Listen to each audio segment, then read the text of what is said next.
impact of researchers' identity and attitudes.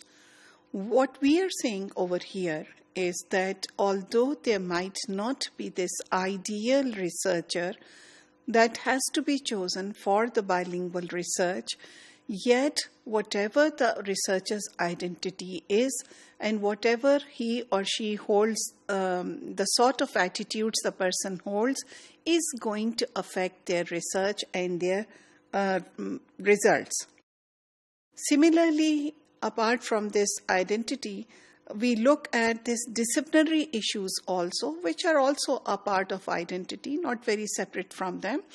If you are from a different discipline, and people who are researching bilingualism might use different methods. For instance, psycholinguistics, people who are interested in psychological processes might study bilingualism in experiments. Sociologists might study bilingualism through interviews.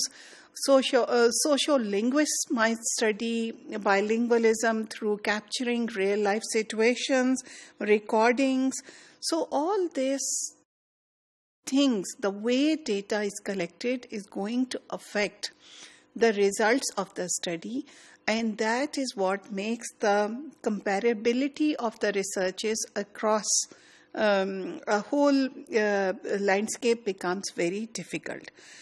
This is also more so because their basic assumptions of what language is also different from each other. So although they are using the same constructs, yet what they mean by those constructs or concepts is different.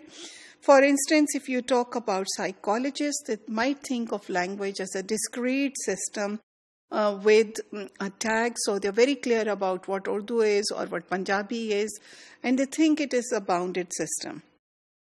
However, if you are a linguist, you will see that language boundaries are very fuzzy, and there comes a time when it is difficult to decide whether it is the one language or the other. For instance, think about the difference between Urdu and Hindi. Now, if you are a sociologist, then the socio-political issues of the language, how certain communities are positioned within the history and how the language has been developed and what is the impact of the linguistic hierarchy becomes very important.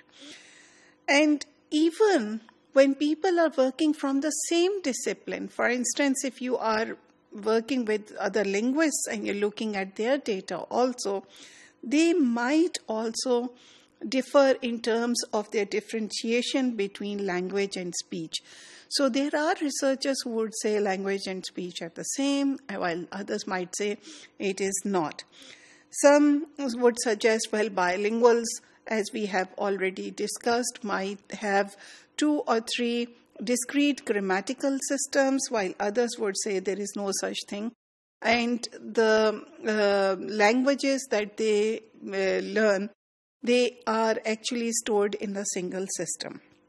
So some are arguing for this unique grammatical system of the bilinguals themselves. That is the whole system by which language is represented, or the languages are represented in the mind of the bilinguals. They are different, and it does not really mean a sum of 2 languages. It's its own unique system that is at work, and that is why it is not comparable to that of the monolinguals. We have studied some researchers who say that. And then we come to the attitudes of the researcher. When we talk about researcher attitudes, it's not simply about whether they believe in the advantages of bilingualism or disadvantages. There are subtle biases that the researchers might have, certain assumptions that they might bring to their field, and at times these biases only lead them to collect data that can confirm their assumptions. So they already go into this field with a sort of agenda which they might themselves not be aware of if a self-reflexive stance is not adopted.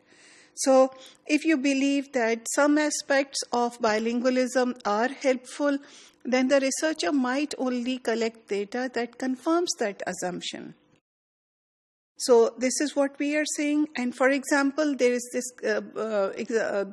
this instance of researchers who believe that code switching only happens when adults or children do not have a complete control over both languages. So they would say code switching is a sign of deficiency of linguistic system. And they would only collect data that confirms their belief. Then some of the researchers, it has been also seen, already go in the field with an assumption that bilingual children are going to face difficulties in school. So they pick up instances from the real-life situations that highlight those difficulties. And having said that, please also remember that the attitude that the communities have towards bilingualism, the communities that are being researched will also affect data collection, because they will give you data only which suits their beliefs or their agenda. So if communities want to show that integration, assimilation has taken place, they will give you those instances. They'll talk about those instances. If the community wants you to give examples of how problematic it is to speak a minority language, they will give you the data that somehow leads you to think that it is a problem.